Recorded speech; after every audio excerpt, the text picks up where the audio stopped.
Every sport has that one figure who changes everything. Basketball had Michael Jordan. Soccer has Lionel Messi. Baseball had Babe Ruth, a man whose swing transformed the sport forever. And in the NFL, there's one name that stands alone. That name is Lawrence Taylor. Because Lawrence Taylor wasn't just the best linebacker ever. He was the most feared defensive player in NFL history. To Bill Belichick, the man who studied him closer than anyone else, there was no debate. Yeah, I'm not putting anybody in Lawrence Taylor's class. So you put everybody down below that. That's with a lot of respect to a lot of good players now, but we're talking about Lawrence Taylor. 3-time Defensive Player of the Year, one of only 2 defenders to ever win MVP, and the man who forced the league to rethink how the game was played. Lawrence Taylor wasn't born to play the game. He was born to break it. This is the story of the most dominant defensive player the NFL has ever seen.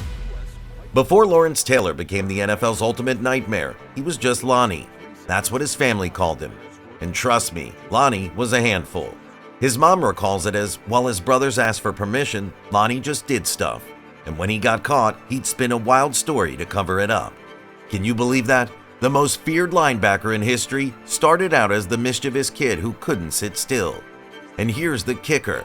Football wasn't even his first love. Young Lonnie was all about baseball. LT didn't even touch organized football until he was 15. Yes, 15. Most legends are grinding the game since they could walk, but Taylor, he was late to the party. Fast forward to Lafayette High School, where he finally suited up for football.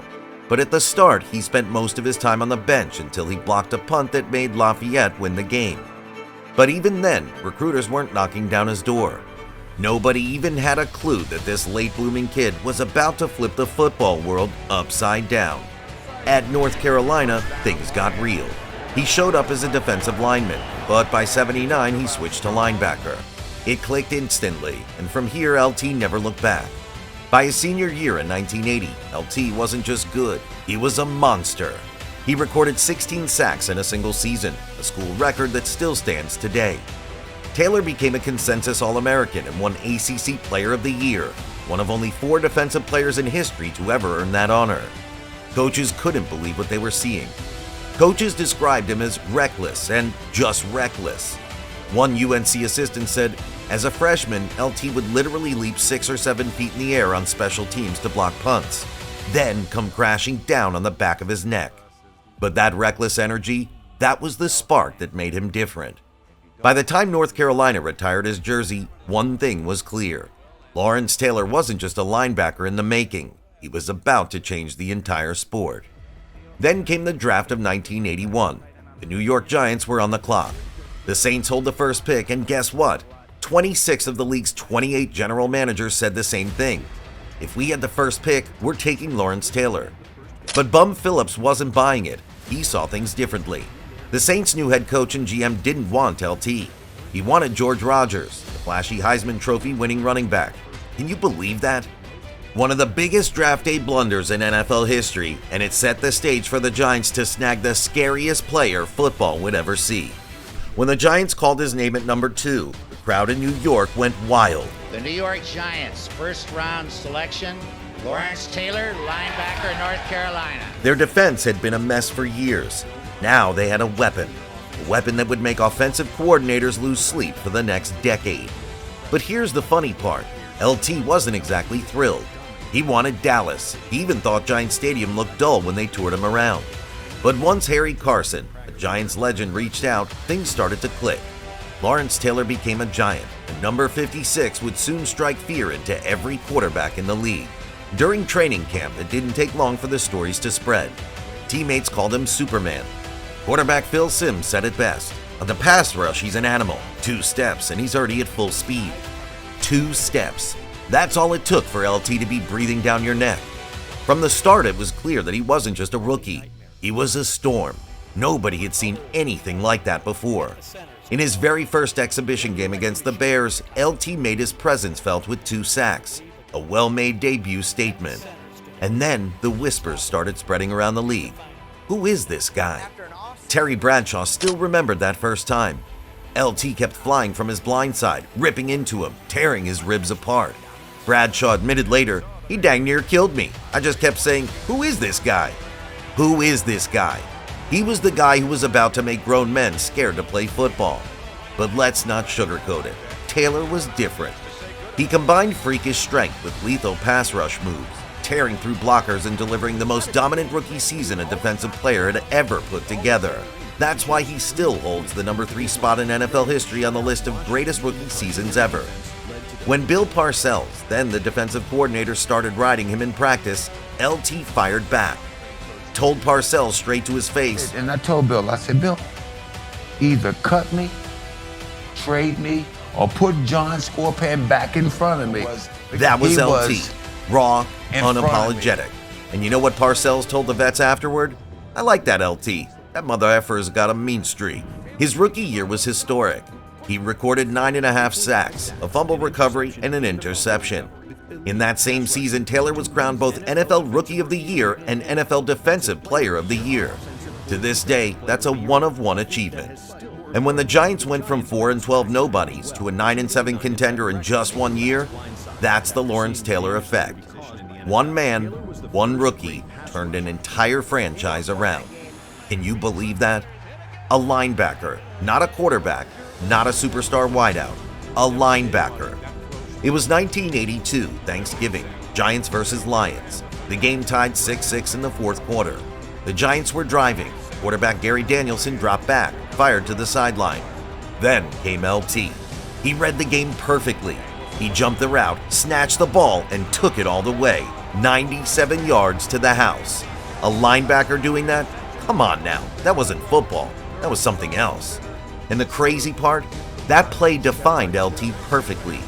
He had the speed of a safety, the power of a defensive end, the instincts of a predator.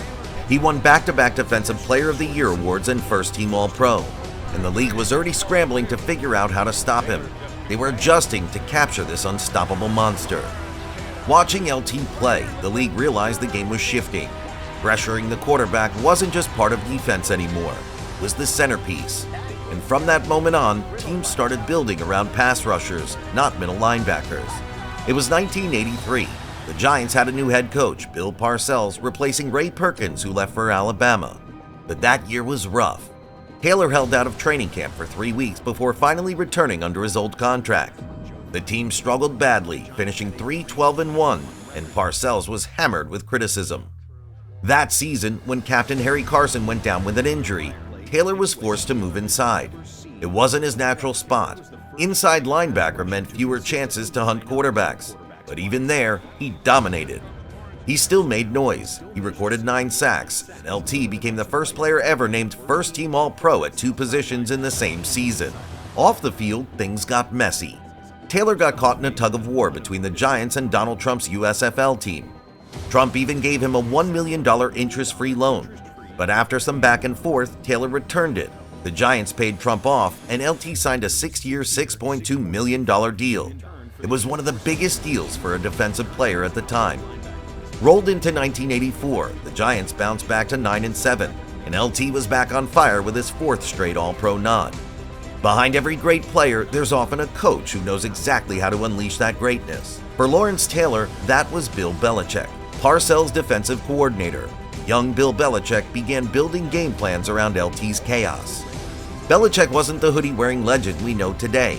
He was a young defensive coordinator with the Giants. LT was his ultimate weapon. He wasn't just another linebacker anymore. He was the centerpiece of a defense that would terrorize the NFL for a decade. Bill Belichick often looked back and said Lawrence Taylor was the best player he ever coached. But there's nobody that really I could put in his category. By 1985, LT was a one-man wrecking crew. He had 13 sacks and one Monday night that nobody would ever forget. It was Washington versus New York. Joe Theismann dropped back to pass, and then, like a storm breaking loose, LT came crashing in. One hit, one moment, the kind that changes football forever. Theismann's career ended in one moment. A gruesome, unforgettable image that still haunts NFL history. And what did LT do after the hit? He didn't celebrate. He didn't flex. He frantically waved for the trainers, screaming for help. His every gesture was saying he never meant to do it. Because deep down, he knew He knew Theismann's career was over the second that leg snapped. Even today, LT says he's never watched the replay. He never wants to. I don't watch it. I've seen it. I don't watch it. The last time I saw it was almost 20 years now. Although Joe does not blame him for anything. But that moment cemented the truth. Lawrence Taylor wasn't just feared, he was terrifying. And then came 1986, the year LT reached his peak. It was his greatest defensive season of all time. He recorded 20.5 sacks, another Defensive Player of the Year, and became one of 2 defensive players to win the MVP. Yes, you heard that right. And the only defensive player in NFL history unanimously voted league MVP. That season, the Giants went 14-2, steamrolled the playoffs, and crushed the Broncos in Super Bowl 21.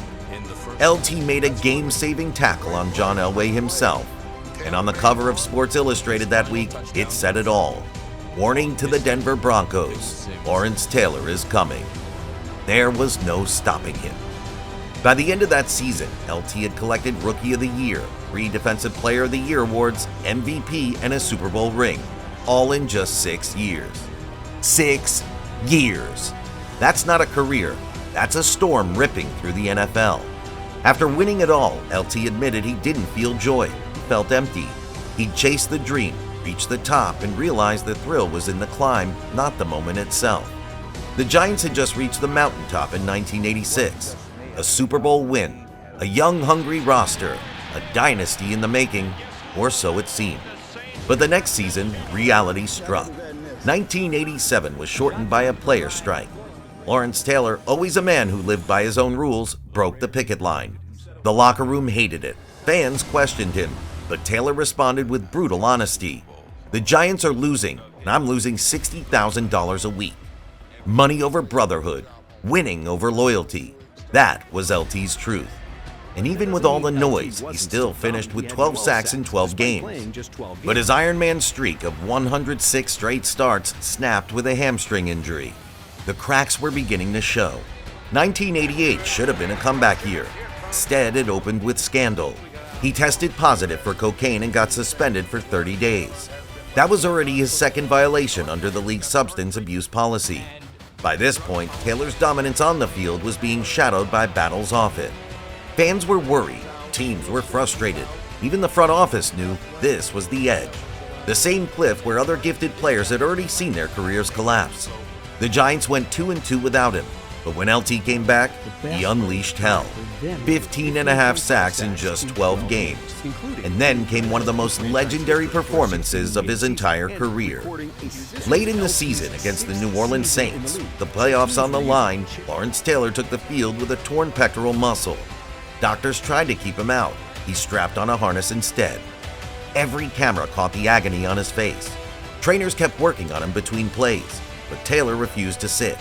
And by the end of the night, he had racked up 7 tackles, 3 sacks, and 2 forced fumbles. The Giants won 13-12.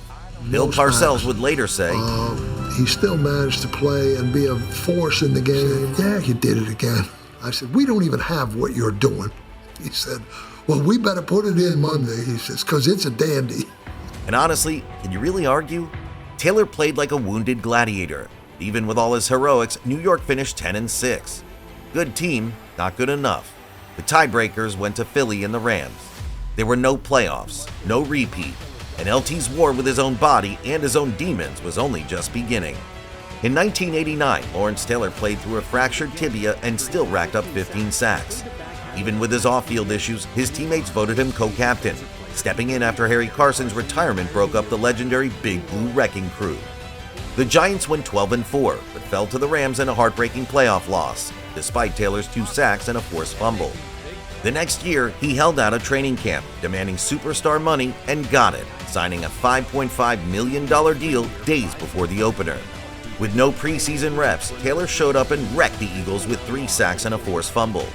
And if you think LT cooled off in the 90s, think again.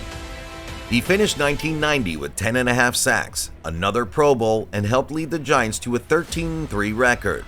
In the NFC Championship, Taylor's relentless pursuit set up the fumble that sealed a win over the 49ers. Weeks later, the Giants edged the Bills 20-19 in Super Bowl 25 after Scott Norwood's famous missed kick. Here they beat the Buffalo Bills in one of the closest games in history. Lawrence Taylor wasn't just feared, he was terrifying. The nightmare every offense dreaded had arrived. LT had the talent, but every storm needs direction. Bill Parcells was more than just a coach to Lawrence Taylor. He was the anchor, the one man who could reach him, challenge him, and keep him focused. But in 1991, Parcells stepped away. When he did, it felt like the air was let out of the Giants. Ray Handley took over. For the first time in his career, Taylor looked human. He finished with 7 sacks in 14 games. Solid numbers, but not enough for a Pro Bowl nod. The first time in over a decade that the league's most feared defender wasn't on that stage. For many, it felt like the beginning of the end. But LT wasn't ready to disappear quietly. In 1992, he stormed back, flying off the edge like it was 1986 all over again. Halfway through the season, he was on pace for double-digit sacks. Giants were fighting at 5-4. On November 8th in Green Bay, his season came crashing down with a ruptured Achilles. The Warrior who played through broken bones and endless pain had finally been stopped. He missed the final 7 games. Without him, New York collapsed. In 12 seasons, he barely missed a handful of games, but this time felt different. People started talking. Is it time to walk away? But Taylor wasn't going to let an injury write his ending. In 1993, under new head coach Dan Reeves, he came back for one last ride. The Giants surprised everyone, finishing 11-5 with the league's stingiest defense. Taylor added 6 more sacks. It was not vintage LT, but enough to remind everyone of his presence. In the playoffs, New York squeezed past Minnesota. Then came San Francisco. It was January 15, 1994. During his final game, the 49ers dismantled the Giants 44-3. After the game, he stood in front of the microphones and said, "I think it's time for me to retire. I've done everything I can do. I've been to Super Bowls. Been to playoffs. I've done things that other people haven't been able to do in this game before. After 13 years, it's time for me to go." The career of Lawrence Taylor ended that day. LT walked away from the game with 142 sacks, 33 forced fumbles, 11 recoveries, 9 interceptions, and even 2 touchdowns. He earned 8 first-team All-Pro selections, tied for the most ever by a defensive player. That resume made him a first-ballot Hall of Famer, no debate. But the truth is, you can't measure LT in stats. You measure him in broken game plans, in quarterbacks who saw ghosts. Coaches were forced to invent new schemes just to try and contain him. Lawrence Taylor didn't just play football, he redefined it. Like John Madden said, Lawrence Taylor defensively has had as big an impact as any player I've ever seen. He changed the way defense is played, the way pass rushing is played, the way linebackers play, the way offenses block linebackers. After football, LT's life was as turbulent as his playing style. He chased business ventures, appeared in movies and even at WrestleMania, but his off-field struggles never went away. Tax problems, arrests, and personal battles kept him in the headlines for decades. Yet in 1999, despite all the chaos, he was a first-ballot Hall of Famer with no debate, no hesitation. On the field, he was untouchable. Off it, a reminder that greatness doesn't always guarantee peace. Lawrence Taylor wasn't just a football player. He was a storm, a force that bent the game to his will and left quarterbacks shaking in their cleats. His career was wild, messy, and unforgettable. But through every hit, every sack, and every headline, one truth stood tall. LT changed football forever. So tell me, where do you rank Lawrence Taylor among the all-time greats? Drop it in the comments. And if this story hit as hard as LT did, make sure to like, subscribe, and join us for more football legends who left their mark beyond the box score.